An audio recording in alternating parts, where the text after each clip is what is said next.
Merci. Évidemment, c'est assez difficile d'intervenir après Francis, après ce qui vient d'être dit. Parce que je pourrais très bien dire les médias internationaux et l'État palestinien, on n'en parle pas, donc je pourrais arrêter ici mon intervention. Malheureusement, ce que font les médias internationaux, évidemment, se reflète quand on parle de diplomatie citoyenne ou d'intervention citoyenne. Évidemment, pour ça, il faut être informé, il faut comprendre les tenants et les aboutissants de ce qui se passe dans cette région du monde. Et évidemment, vous vous en rendez compte vous-même, les médias, particulièrement les médias français pour ce qui nous concerne, ne jouent pas ce rôle. Pourtant, on pourrait s'étonner, puisque à Jérusalem, il y a des centaines de correspondants permanents de tous les médias du monde. Il y a en permanence des envoyés spéciaux qui représentent l'ensemble des médias du monde. Et pourtant, une fois de plus, nous ne sommes pas informés sur ce qui se passe réellement là-bas. Mais d'abord une question, pourquoi est-ce que l'ensemble des médias du monde entier se préoccupent tellement de cette question-là?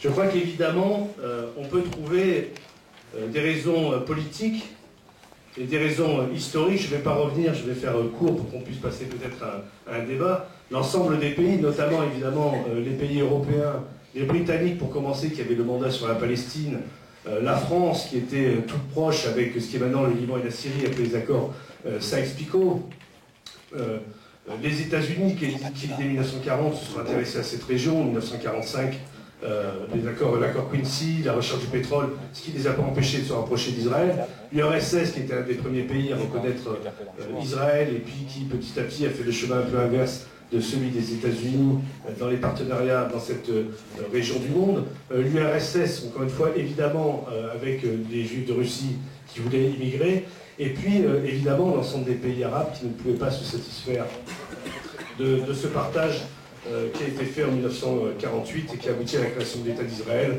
laissant des milliers de Palestiniens, comme on le sait, dans des camps de réfugiés, dans des territoires occupés.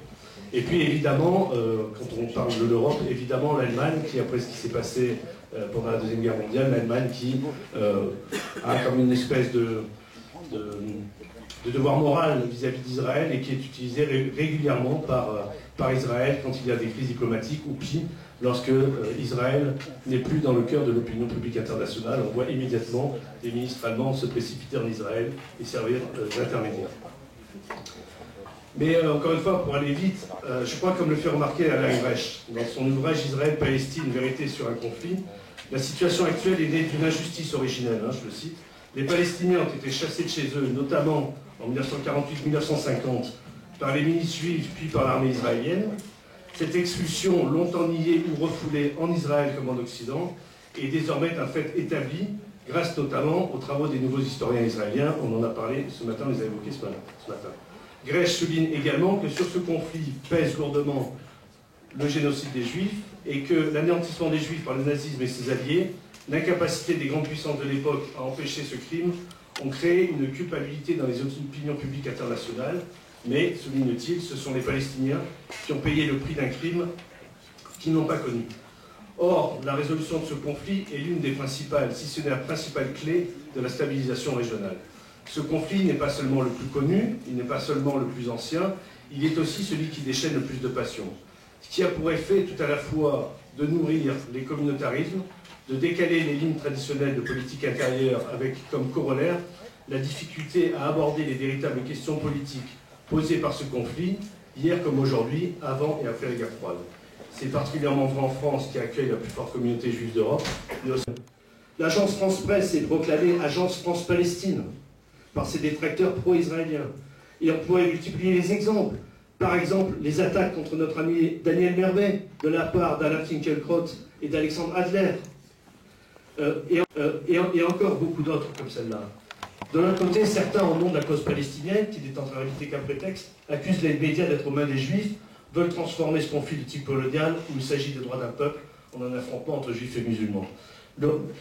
L'État palestinien, je le disais au début, est rarement traité par les médias. Il est évoqué lorsque George W. Bush dit qu'il est d'accord pour un État palestinien. Il est rarement rappelé que les accords d'Oslo prévoyaient à terme la création de cet État, que la feuille de route, on l'a dit, avançait à date de fin 2005. En novembre 2007, la conférence d'Annapolis prévoyait qu'un an après, il y aurait encore cet État, et surtout, jamais aucune identification sur rien. Quand Ariel Sharon décide unilatéralement de retirer les Israéliens de la bande de Gaza, on fait des portraits de Sharon comme un homme de paix. C'est dans ce décor-là qu'on demande aux auditeurs, aux téléspectateurs et aux lecteurs d'essayer de comprendre comment un État palestinien pourrait être fondé et pourrait être créé. Je crois très franchement, et soyons clairs et soyons sûrs, que la façon de traiter le Proche-Orient et le conflit israélo-palestinien est exactement le même qui se produit pour la politique en France ou pour toute autre question dans le monde. Il n'y a pas de différence et il n'y a pas d'écart entre cette façon de traiter les choses. Or, sans intervention réellement citoyenne sur ces questions-là, sur celles du Moyen-Orient, du Proche-Orient, mais aussi sur l'ensemble des questions politiques, sans qu'on dégage le fond politique de ce qui se passe dans cette région du monde, et pas simplement montrer par exemple des Palestiniens qui perdent leur maison à Jérusalem-Est, sans donner le contexte politique et la réalité, le pourquoi politique de ces Palestiniens se retrouvent à la rue, il y aura peut-être un peu d'humanisme au mieux, il n'y aura jamais d'action politique possible pour permettre la fin de l'occupation et la création de l'État palestinien. Merci.